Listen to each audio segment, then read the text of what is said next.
Welcome to the Ultimate Dental Podcast, the place where you can learn how to create a dental practice and a business life that you love. Listen in with Dr. David Moffat as he interviews successful entrepreneurs and successful business people and successful dentists as they share their business successes, their stories, and their breakthrough ideas, sharing pearls of wisdom that you can take back to your practice and implement immediately so that you can have that great practice with more patients, higher profits, and less stress. This is the podcast where great dental practices meet with successful business processes.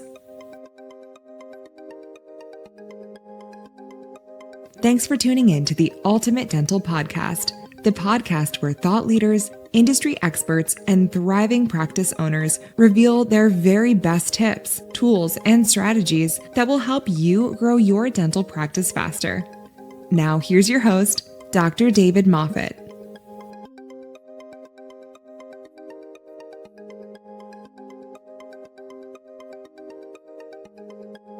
Hi, everybody. Welcome to today's episode of the Ultimate Dental Podcast. I'm your host, Dr. David Moffat. I'm in Burrowang, New South Wales. It's just gone 10 after 9 in the morning, Friday morning.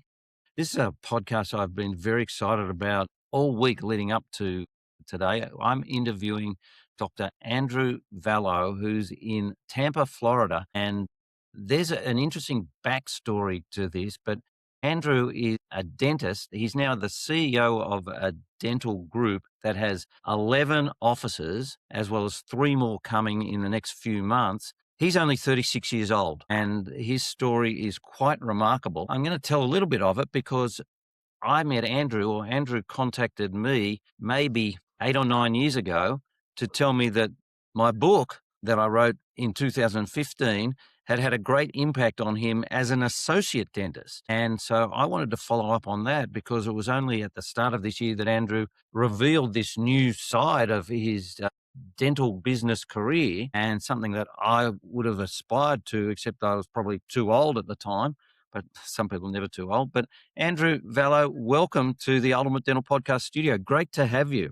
David, great to talk to you. I've been looking forward to this a lot too. So this is the first podcast that I've done with somebody overseas. So, as I mentioned to you, I have my own dental podcast, and we've had a lot of guests on, but they've all been based here in the United States. So it was kind of fun to do one with someone in another country. And I did when I graduated dental school in 2016. I really took to dental podcasts and dental books, and there were some out there, but I happened to find yours, and it was one of the most impactful books I read about how to have your ideal dental practice. And I apologize. What was the name of the book again, David? Because it's been a decade since I've read it, but it's colloquially known as the Big Yellow Book. I think my wife called it that because it had a yellow cover, so people could spot it on a bookshelf or in a bookstore. It had a very short title: "How to Build the Dental Practice of Your Dreams Without Killing Yourself in Less Than 60 Days."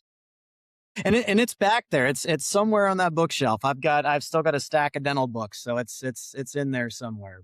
But yeah, no, this was cool, and it was great. I know I had reached out to you and you'd given me some advice because at that point I was an associate and I was thinking about ownership and either doing a startup or buying a practice. And it was cool to I think we reconnected on LinkedIn here about a year ago or what, and we talked a little bit and just happened to decide to do this podcast together. So I'm excited to just talk dentistry and hopefully give your listeners some good tips here today. So, well, Andrew, you were saying just before we hit the record button that you were an associate dentist for 5 years. So if you graduated in 2016 and we're in 26, you had 5 years as an associate and then 5 years then as a dental business owner. And you also said that you're now the CEO, so you're not actually on the tools anymore, which is an exciting thing. That's kind of like the day you sell your boat sometimes in people's life. It's one of the happiest days of your lives is getting off the tools in dentistry. So tell me about that transition from associate to owner and then to multi-site owner. And the question that had popped into my head before, those 11 offices that you've got and 3 more coming, are they all close by each other in Tampa, or are they spread out across Florida or spread out across the US? They're spread out across Florida. So we kind of we did a cluster in Tampa. We've got, I think, 6 offices in the general Tampa area, and then we started expanding into South Florida. So now we've got kind of offices dotted up around different parts. But yeah, I'll give you just, kind of the abbreviated backstory here. I graduated from Ohio State, dental school in 2016, and I went first into public health. So I did about 2.5 years in public health. That was a great transition, something here. And I'm not sure the equivalent in Australia, but in the US, it's a great opportunity for new young dentists, as opposed to going right out and buying a practice or becoming an associate in a private practice.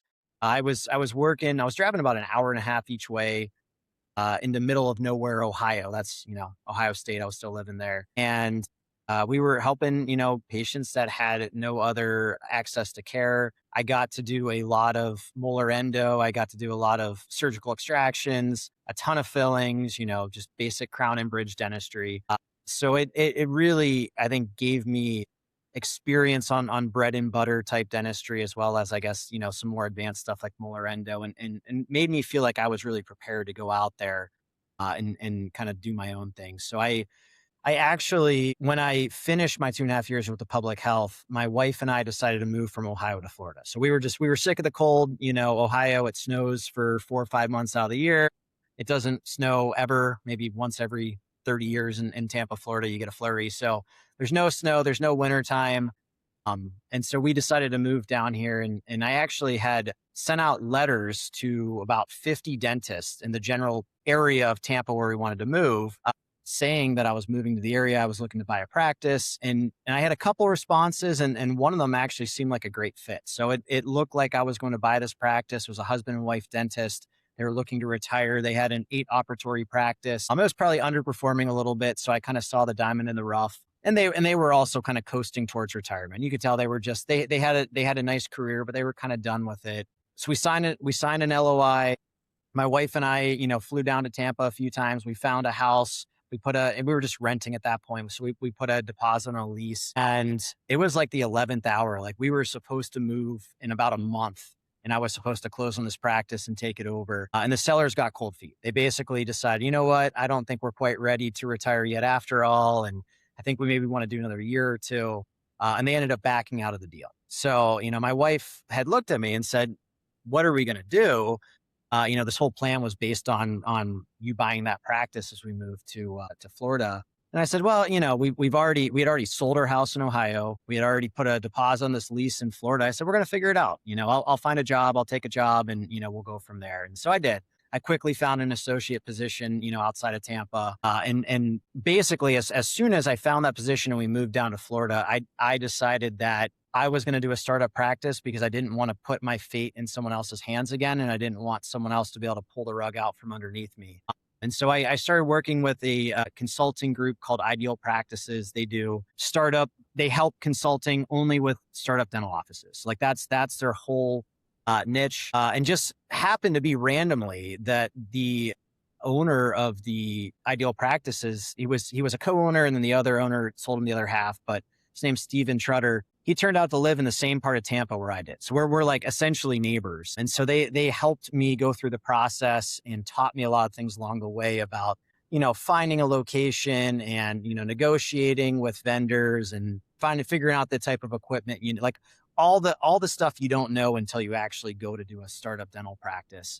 So that was June of 2000. Let me think about this here. That was June of 2019, because we moved in August of 2019. So I signed on with Ideal Practices in June. We moved in August. We started looking for a space like immediately, but it took some time. There was COVID, which kind of slowed some things down.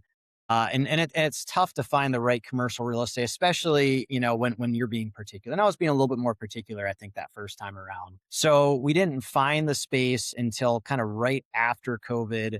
And then I signed a lease and we did the build out. And so it took almost 12 months. I think we signed the lease in May of 2020. I opened the first startup in April of 2021. And then I actually opened my second startup in December of 2021, about 7, 8 months later. And that's a whole nother story we can get into later. But I wanted to at least give you that kind of the quick background of how things got started there for me. So you've started up your own office in Tampa, Florida, and you've started your second one. When did you decide that this was obviously a successful business model, and you expanded then from 2 to 11 today? How did you like? I went from 1 to 2, and then I sold to the first corporates that came down to us or started in Australia. First roll ups Yeah. they were actually.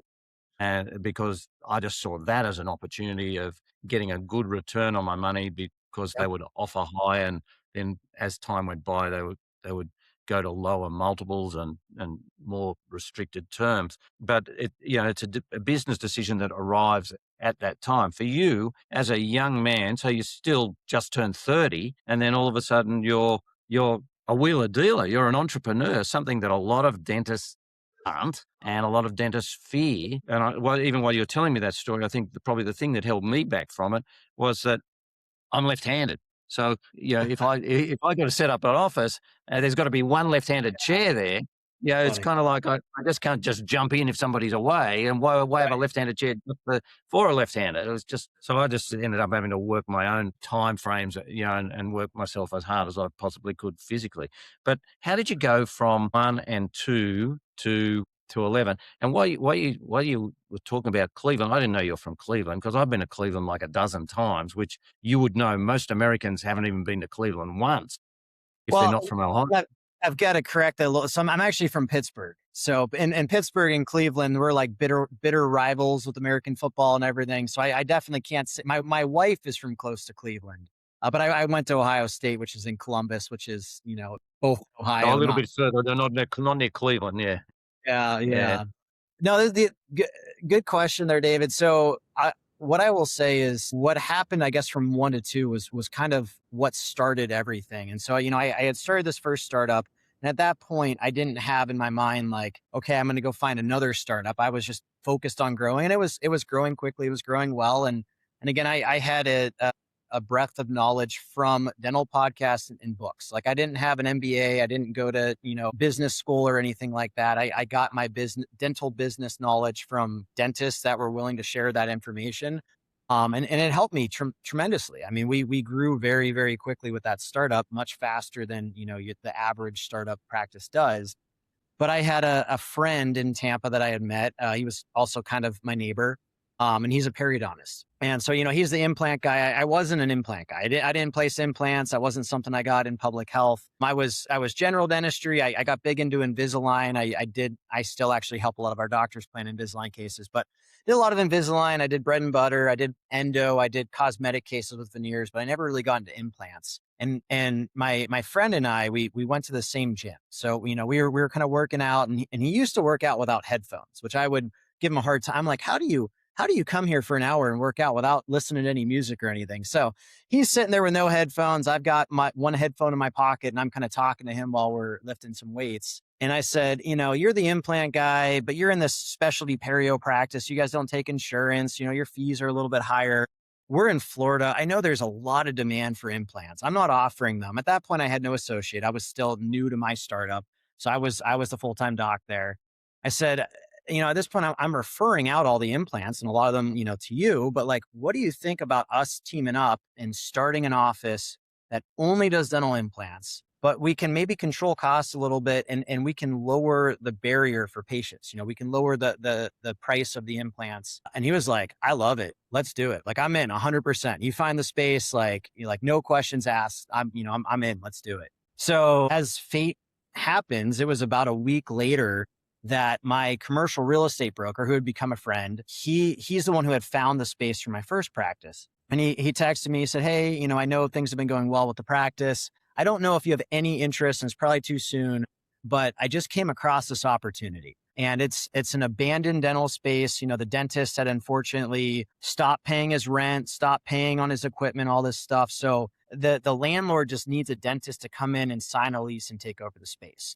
And the state has a lien on the equipment from unpaid intangible taxes, which is like taxes on your dental equipment. If you can come in and pay about $15,000 on the unpaid taxes on the equipment, and you can sign a lease, the space with the equipment is yours. And I said, oh, I'm intrigued. I actually just talked to, another dentist about an idea to do a joint venture. And I went to take a look at the space. And the crazy thing is, as soon as I got there, I realized I had seen the space before. It was one of the dentists that had answered my email a few years ago when I was looking to move to Tampa. And I had went into that space, and it's one of those buildings that hadn't been updated since it was built in like 1970. So it had like the shag carpeting and like the fake potted plants everywhere, and like the full wall mirrors and the paper charts and the dip station. And so I was like, oh man, like, no, this place is a mess. I don't want anything to do with it. And I had called my partner, or my now partner, business partner, and I had said, I don't think this is the right space. I didn't realize this is what it was. And he was like, let me come in there. Let's talk about it. Let's look through it. And so we talked, and he's like, you know what? Yeah, it's old. It needs a little bit of TLC, but it's free. Like, we don't have to pay anything. We just come in. There's a space. It's all built out. It comes with chairs. Yeah, they're old, but they mostly work. We can get them reupholstered or whatever. So we kind of talked it out, and we decided, you know what? Like, let's do it. And for about $75,000 and some minor cosmetic upgrades and things like in CBCT and whatnot, we were able to get that practice up and running and seeing patients within a couple of months. So that's how we did that. That's how I did that second startup, I guess. That first year. And that's what kind of led to the next stage of growth. Was now I had a great partner that I trusted.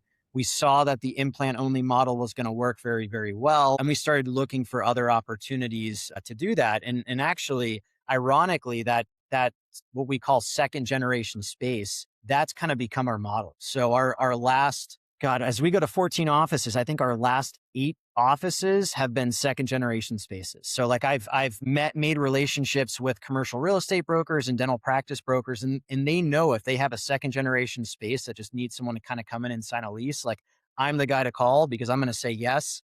And I'm easy to work with, and I'm going to move quickly, and I'm going to follow through, so they don't have to worry about the deal falling apart or anything like that. So what's your hook to reignite a second generation space? So what's your hook that you're taking over a space where a dentist has failed? So Yep. how do you turn that around so the public go, oh, wow, what, do you just put an under new management sign up, or how do you get patients come in the door when they know that before there was a reason, or is it not really a failure like that first office where the guy just stopped paying his rent? Or when you say second generation, does that just mean somebody leaving, somebody selling a practice? It's a mixture of things. Sometimes it is a failure. Sometimes it's actually a success. We've taken over second spaces where a dentist moved into a bigger, maybe he had a 6-op practice and got some associates, was very successful, and built a brand new 12 or 15-op building,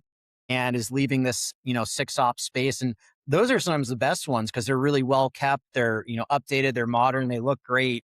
We've also had some of the DSOs that have trimmed the fat. So, some of these DSOs, they have a practice. It might not be failing, but it's one of their less successful practices, and they'll just kind of shut up shop on it. And so we've gotten some bigger spaces that way, like 10 ops, 12 op practices that we just kind of come in.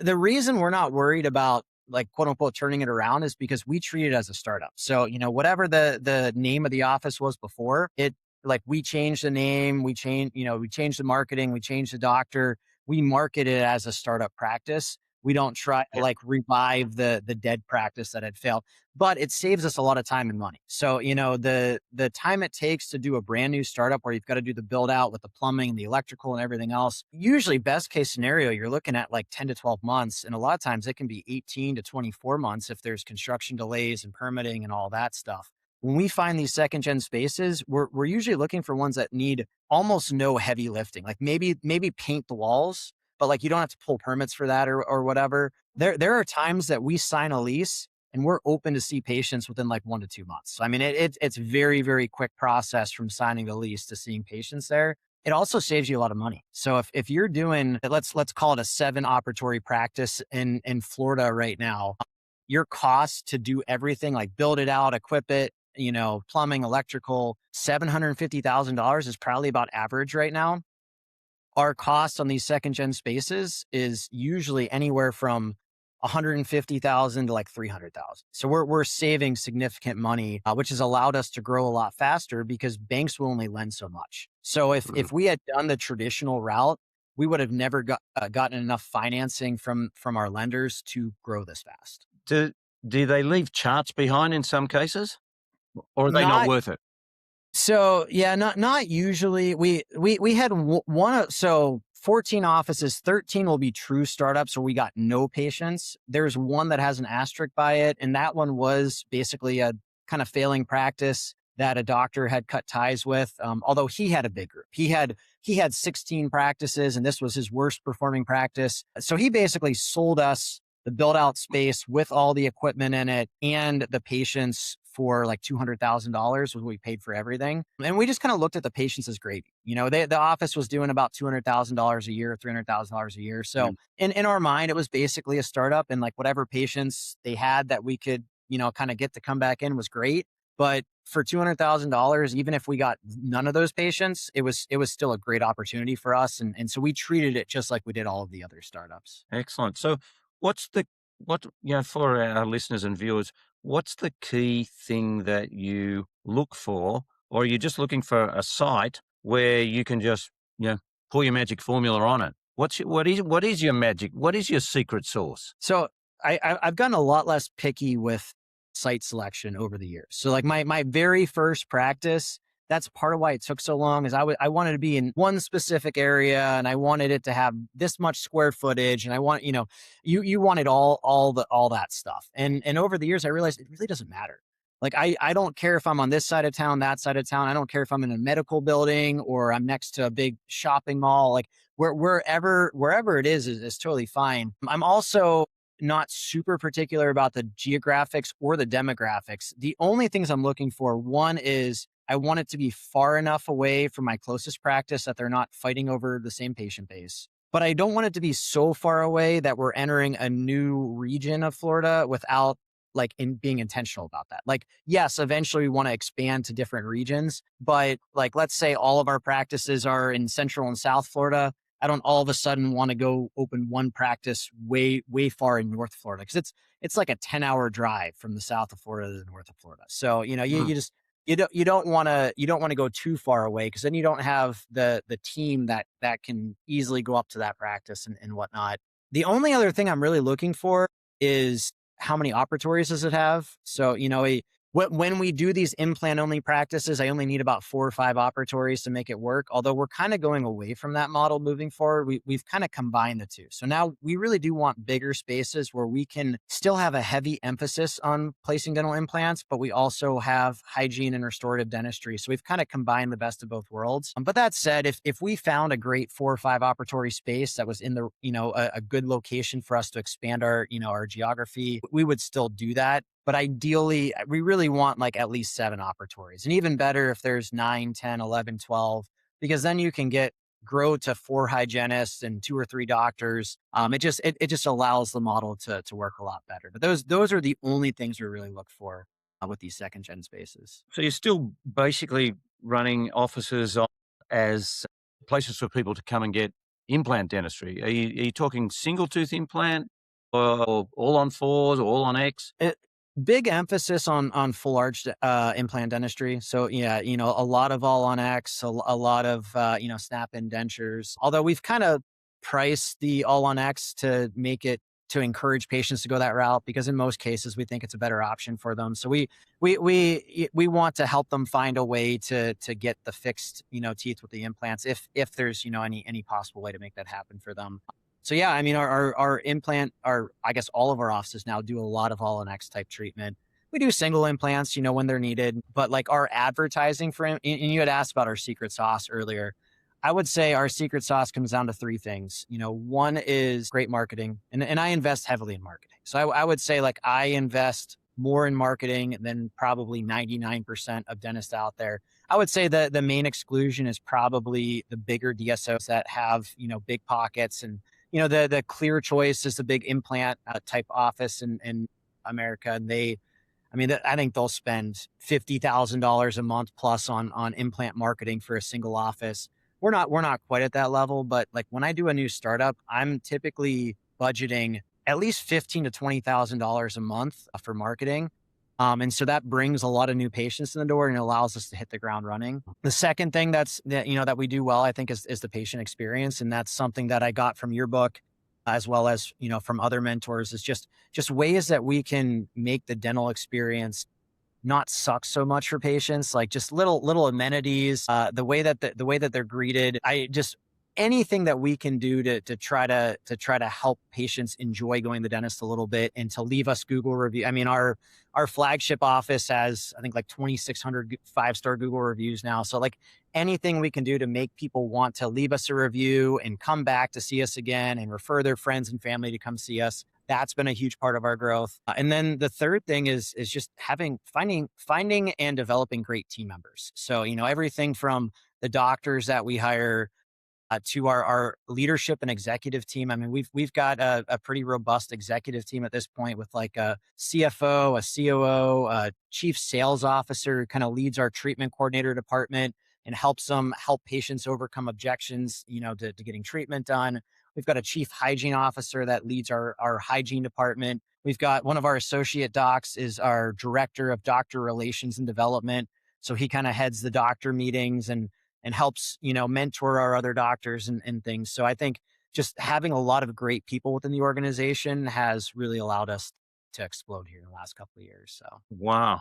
How many people in your organization? right now, like as we sit here, I think there's right around 130 people in our organization. But over the next couple of months, as these next few practices come on, we should be over 150. Okay. Total number of chairs in those 11 offices? So yeah, I mean, it varies. Like our smallest implant offices are like 4 to 5 and our biggest offices are like 11, 12. So I guess if you call it an average of 7, 8 operatories per practice, maybe 80 chairs in those 11 practices. Okay. How many intraoral scanners you got? So I get big on Invisalign. So we've got an iTero in pretty much every practice. Some practices have multiple iTeros. We've got some Trios scanners in some of the implant only offices. So I would say 1 to 2 scanners per office. Good. They're being utilized? Oh yeah.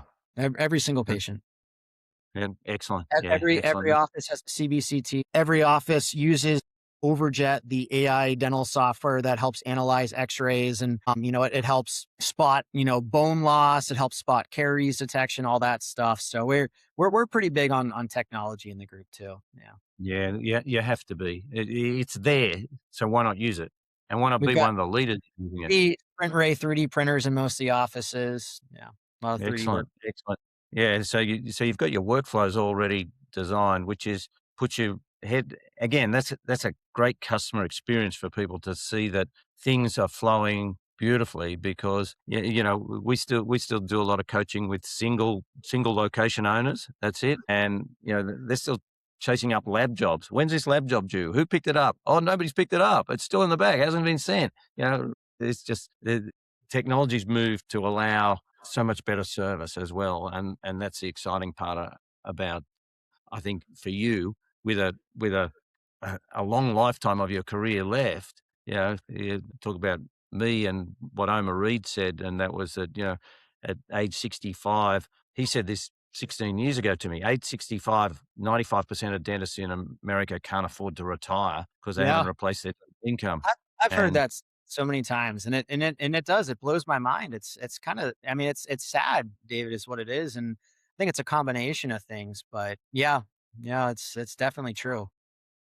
Well, Lincoln Harris told me that it's actually worse now that it's more like 97% and it's age 68. So, the goalposts are moving and the success rate is shrinking. And I guess that's probably due to temptation more than anything.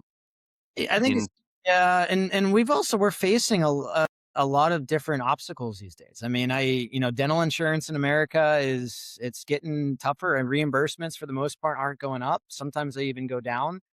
Whereas wages for the team members has gone up substantially. So, when I first graduated dental school and I was working in public health, and I had friends that worked in different private practices and some that even came out right away and bought a practice. A dental assistant was getting paid probably about $13 to $16 an hour. And that was 2016. That was 10 years ago. Now those same dental assistants are getting paid $25 to $30 an hour. So I mean, the wages have almost doubled in America, and at least in most areas. We've got hygienists in America that are making $80 to $100 an hour in some states. And in Florida, they're about 50 to 55 an hour, but still you've got the team member wages are coming up, the supply costs are coming up, rent is coming up, like all of your overhead costs are rising, but the insurance reimbursements are staying the same, or in some cases even going down. So I think we've had to. I think dentistry in general was a pretty forgiving business. I mean, you think about restaurants, and was it 4 out of 5 restaurants fail within the first year or two or whatever? Which I see in my area in Tampa. There's a cursed spot right down the road from us that has had 5 different restaurants in the 6 years we've lived here. So I mean, there are industries that are really, really tough to make it in. And even now, dentistry is much better than some of those industries, but it's not as forgiving as it used to be. So I think dentists who aren't by nature business owners, they don't have MBAs. They didn't go to business school for the most part. We've had to become savvier business owners. But the nice thing is it does create opportunity if you're willing to put in the work and you're willing to go take some business CE courses, and you're willing to go get some mentorship, some coaching, join some dental masterminds, listen to some podcasts, read some books. It really does create an opportunity to be very successful, because a lot of your peers aren't doing those things. Yeah, you raise a really good point there, and that is to find people who are successful and follow those people, Yeah. and not sometimes. I know dental companies down here that benchmark, and I think benchmarking just brings you down to the average. It only ever talks about the average. You're either above average or below average, and if you're above average, you're the worst of the best, and if you're below average, you're the best of the worst. Right. Yeah, and so finding your successes, and you're right about restaurants. You can pick up some really good dental customer service tips by looking at how the good restaurants work, and you can pick up some really good advice also from travel and accommodation places as well, as to what works in those, and bring that back into dentistry. And that's what I've done. You can also learn what I mean, I've had experiences in my mind that have stuck out where I'm like, okay, I need to make sure nobody in my dental office ever does something like this to a customer. I think sometimes I learn just as much from the bad experiences as I do from the good experiences. But yeah. Yeah, the bad experiences, especially in dining out. I think once you touch with that customer service wand, you just see everything through a different light, and so you look at what works and you look at what's not working, and wonder why they're still doing in other businesses things that don't work. But also in getting your staff, as you said, having good team members, and you can really create some really good team members from people who've never worked in dental, and that's Yeah. something that a lot of dentists don't realize. They say, "Oh, I've got to hire this person because they've got a lot of experience," but it might be 20 years of doing things the wrong way in the wrong office, and you Yeah. can educate somebody who's come from somewhere else, and they go, "Oh, it's all new for them," so they don't make the mistakes. I think, a friend of mine who learned how to swim in his 50s so he could do triathlons because he could ride and run. And when he went for his swimming lesson, he didn't just jump in the pool and work it out for himself. So there's a metaphor there. He Yeah. found a swimming coach, and then he said to the coach, "Oh, just splash around and show me what you do." He said, "I can't swim." He said, "No, surely you must be able to do something." He goes, "We have a hearing problem. You aren't listening to me. I cannot swim." And the guy goes, "Great." He said, "I don't have to unteach anything." He said, "I can start from scratch." And Yeah. so when he started doing his triathlons, he said it was great. He said he could always find his bike because he was the last guy out of the water, but he got better and better and better at it. So again, learning from scratch is a lot, and teaching from scratch is often a lot better. If you've got nice people, it's easy to teach them how to do things. If you've got people who aren't so nice and they're skilled, sometimes you can never teach the niceness into them. It just doesn't. Our chief operating officer, the guy who basically runs the day to day for our entire organization, I pulled him not from dental. He had a diverse background in banking and in travel. He was actually a flight attendant. I mean, he did a couple different things, but zero dental experience. And within 6 to 12 months, I mean, he had lapped people that had been in dental for years. He had, because he was motivated and he was interested in learning about it. So I agree with you 100%. I can think of a couple different great teams, especially treatment coordinators too. Again, so sales gets a dirty rap in dentistry. And I know some people hate hearing the word and saying the word, but at the end of the day, we are selling a service, and it's our responsibility to show patients the value and to show them why they should choose to spend their hard-earned money on their dental services instead of buying a new iPhone or instead of taking an extra vacation that year or whatever it is. So for me and for my group, it's been very important that we have great salespeople, which are our treatment coordinators, that help patients, see the value of the dentistry and overcome barriers. Some of our best salespeople didn't have dental backgrounds. They had backgrounds in other things too. So I agree with you 100%. I do think there are dentists that are very stuck in like, I have to find someone that's already done this job in dental.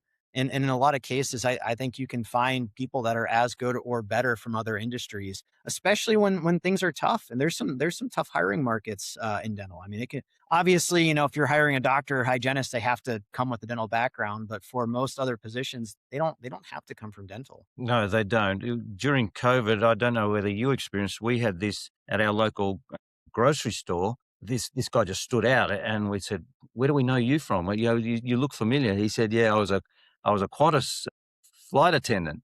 And Oh of course, so yeah. he had some customer service from being in first class on the aeroplanes, and he was Yep. just like a first class guy at the self-serve check-ins, and he turned up dressed like he was going to get on a plane, Yeah. clean shirt tie. And so you can spot those sort of people, and they're the kind of people you can bring to dentistry as well. I'm mindful that you've got to go, Andrew. I'm looking at the clock, and Yeah. I've got about 8 minutes left. So I mean, we can oh, good. chat a little Okay. about Oh, good. All time. right. Because I know it was challenging to schedule this with our time zone differences and our schedules and everything. I've got a 3.5-year-old and a 2-month-old at home, so there's a lot going on. So I wanted to try to make the most of it that we could. But I remember you had asked me earlier in this episode. You had asked me about what it was like transitioning out of the chair. So I wanted to talk about that for a minute. So, I had mentioned it was about 18 months ago that I did the transition into the full-time CEO role.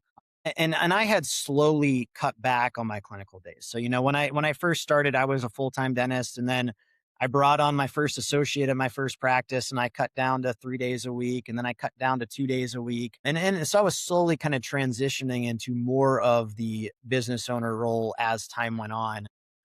And for a while, the transition was actually it was pretty good. Like I really enjoyed working those 2 to 3 day work weeks. I still enjoyed doing the dentistry. And then as we continued to grow, I cut myself back to 1 day a week. And in my mind, I thought that would be I was like, man, if I love 2 days a week, I'm going to absolutely love 1 day a week. And funny enough, the 1 day a week was actually probably my least favorite of any schedule I ever had. And I think the reason for that was because I was only there 1 day a week. It seemed like all of the patients that only wanted to see me and had some sort of issue or complaint or, whatever it was, they piled my schedule with those patients every single day.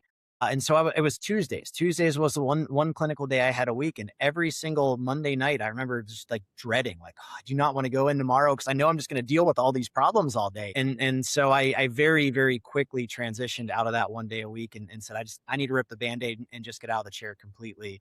And that was the time that we were preparing to go from 4 to 10 offices. So it was kind of the right time for me to get out of the chair anyways. We had a lot going on. Our growth is kind of come in phases, and people have kind of asked me about that sometimes. Like, why don't you space out the practices that you're opening? Like, why do you do them in clusters and then go 6 months a year without opening a practice? And it's just it's when the opportunities come. So the part of the reason that we've grown the way we have is because when a good opportunity has presented itself, I've said yes and I've jumped on it. So and with the second gen spaces, they don't come up every single day. So even though I've got people out there specifically looking for these and calling me when they find them, it just so happens that when it rains, it pours. And so, my phone will be quiet for months on end. And then all of a sudden I'm getting calls and texts every couple of days saying, hey, I just this space just became available here and this space became available here and, whatever. So that we did, but between December of 2024 and July of 2025, we opened 6 new startups and we went from 4 to 10 practices. And then we didn't open any new practices from July of 25 until June of 26. So we were at 10 practices for about a year. And then we opened number 11 in June, and we've got 12, 13, and 14 planned to open here July and August. When I transitioned, out of the chair, it was a little bit weird. I think, you have a little bit of that kind of identity crisis where you're like, I went to dental school, I'm a dentist, but now I'm not really practicing clinical dentistry. And then it's like, you talk to your friends or you meet someone somewhere and it's like, what do you do? And it's like, my wife would be like, oh, he's a dentist. And they'd say, oh, I'm looking for a new dentist. I'd love to come see you. And you have to be like, well, I don't really see new patients anymore. I've kind of, changed what I'm doing. And now I'm kind of more focused on the business side of things. And so it probably took, 6 months for me to get used to that and get used to kind of my new identity as a business owner and as a CEO of the group. But I think since that time, it was the right decision. I mean, I think for me, for the patients, for the group, for our doctors, I think for everyone involved, it was the right decision. And I think to myself too, because there are days where I think I miss the clinical dentistry a little bit, but I think that there are other opportunities, things like mission trips where I can still give back. I mean, I still hold an active dental license. I can still go practice dentistry. I haven't been actively seeing patients, for the last 18 months. So Tell me, and I know this probably is a long answer, in running so many sites, are you running them like a franchise model where you're looking for specific dentists to stay on? How do you stop dentists leaving and going and starting their own business? But also, yeah, how do you maintain the word that I hate in coaching is an associate turns up, he says, I want autonomy. But then all of a sudden, you can cook the best hamburgers in the world at your place, but you can't go and use that recipe at McDonald's. How do you maintain a standard for, yeah. a standard experience, a standard, diagnosis? How do you do that as we talk now, 130 people across 11 sites? Is that a difficult task? Yeah, so I'm going to answer the first question first about doctor retention, and I will tell you we've been fortunate that we've had very little doctor turnover for the size of our group, the number of doctors, because I know associate doctor, and again we're looking for the ambitious ones. We want the ones that are going to come in and they have the wide skill sets and they're going to produce well and they're going to do a lot of dentistry and they're going to take care of their patients and they're charismatic. And a lot of times those same docs are the ones that do want to go start their own practice or buy their own practice. And so what we've done is we've, come up with some different equity plays for those doctors. And one of those plays, they can actually earn free, what we call it sweat equity. But essentially, if they come into one of our new offices, because I mean, a new office is run by, an associate dentist. If they come into one of the new offices and they are there for a year, and as long as my business partner, Sasha, and I, as long as we feel like it's a good long-term fit and that doctor thinks it's a good fit, we'll gift them, a small portion of equity in that practice, so that they've got some skin in the game and they don't have to pay anything for that equity. Now, that said, the way the agreement's written up, if they leave the equity. So that, we don't have to cash them out or anything like that. They get distributions, as long as they're with the practice. But they don't, there's no cash value of the equity if they leave the group, before a potential sale one day or whatever. So that's been helpful. We also give them the opportunity to buy additional equity in the practice. So they get a small sliver for free. And then they can also buy more if they want to. And we've done some equity opportunities for some of our key executive team members as well. So, in Florida, the non-dentists, they can't own equity in the practice itself, but they can own equity in the parent company of all the practices, which is, essentially we are a privately owned DSO. We are a doctor owned, there's no private equity or anything like that, but we are technically speaking a small DSO. So we have some of our executives that have some equity there. And that's, I think, created some stickiness for those, key executives as well. Your second question about, maintaining a standard or consistency, it is a little challenging sometimes. You've got docs and we just had one recently. The implant brand we use is MIS. We get that through Dentsply and we've used that for a while and they give us pretty good pricing and stuff because we placed a lot of implants. But we had a doc come in and they really wanted to use Neodent. And, we said, hey, like, we hear you. This is what we use right now, but like, we're open to, considering it, and we're having a conversation with Neodent right now. My partner, who's our chief dental officer, and our associate, that's the director of dental relations and development, they had a meeting with all the docs, and they said, would you be interested in switching from MIS to Neodent? And, it sounded like for the most part, the doctors would like to make that switch. And so now we're having conversations with Neodent to see if, potentially they want to give us pricing that's competitive with what MIS was giving us. And we may potentially make the switch. So I would say we listen to our doctors. We listen to things that is important to them. And when it makes sense, we're willing to try to, pivot here and there. But at the same time, there are other conversations where we just have to say, hey, listen, I hear it.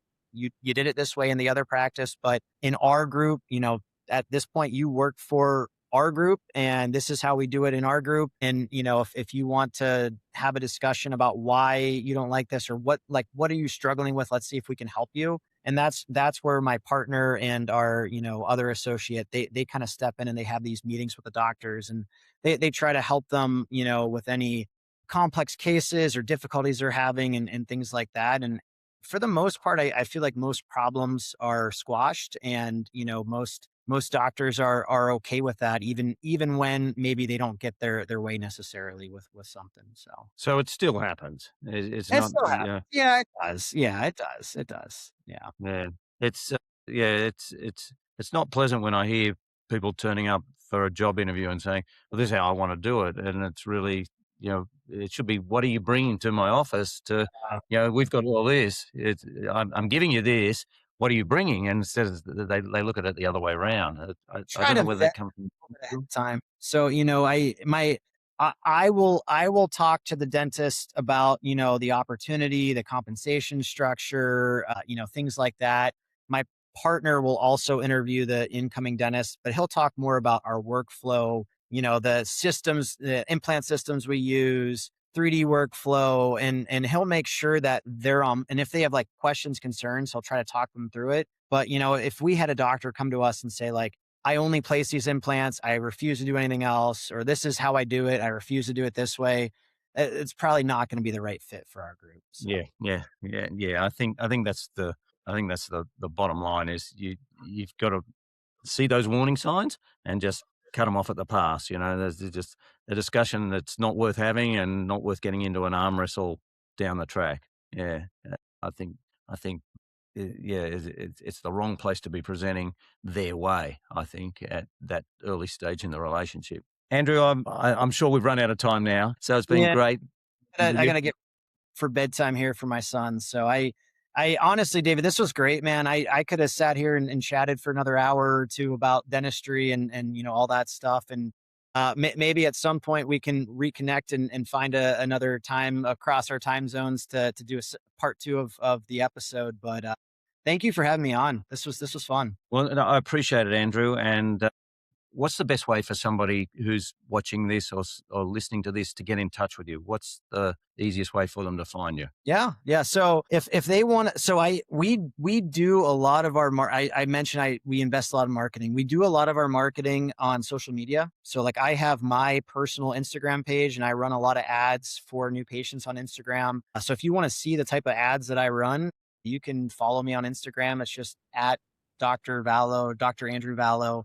If you search me on Instagram, you'll probably find me. I've got about 18,000 followers. So I'm not quite an influencer, but it'll probably stick out. It'll find you that profile. If you have a specific question for me, you're welcome to send me an email. I always say, so I say the same thing on my podcast. And guys, if you want to check out and hear more from me, I talk all about our systems and strategies and growth and marketing and whatnot on we've been going for about I think 2.5 years on our podcast now, and we release 2 episodes a week, but it's called Dental Unfiltered. You can find that on Apple Music and Spotify. But if you have a specific question, you want to send me an email, I'm happy to answer it. Just give me some grace because my schedule is insane and I'm not great about getting back to emails. I have an executive assistant who helps me. But if it's something that they can't answer and it's something I need to answer, it can sometimes take me some time. It might take me a week or two to get back to you, but I will. I will at some point, when I'm able to respond. You can email me. It's docvallo@gmail.com. So DOC, my last name, it's V as in Victor, ALLO, and then just DDS, the initials. at gmail.com. So yeah. Perfect. Andrew, thank you so much for your time. It's been great catching up. I'll put those emails, Instagram, and your podcast in the show notes for anybody, and look forward to setting a time. If you want to email me the sound clip from here, I would love to cross post this on my podcast too, so that our listeners can, learn about your podcast and everything also. Thank you very much for joining me today on the Ultimate Dental Podcast. Really appreciate your time. Thank you, David. Have a great night.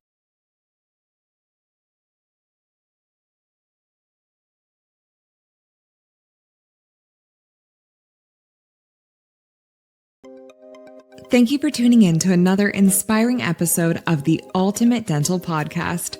We appreciate each and every one of you for being a part of our dental community and joining us each week on this incredible journey. If you found value in today's episode and you don't want to miss out on future episodes packed with expert insights and actionable strategies, here's how you can stay connected with us. Firstly, hit that subscribe button. Whether you're listening on your favorite podcast platform or watching on our website, subscribing ensures you'll never miss an episode. Secondly, share the love. If you know a fellow dentist or colleague who could benefit from the wisdom and knowledge that we share here, please share our podcast with them. Also, please share the podcast on your socials by simply clicking on the social icons wherever you view or listen to this podcast. Together, we can all do our bit to elevate the dental profession. And finally, stay engaged with us. We love hearing from you. Your questions, comments, and feedback fuel our mission to provide the best content for your professional growth, your personal growth, and for your practice growth.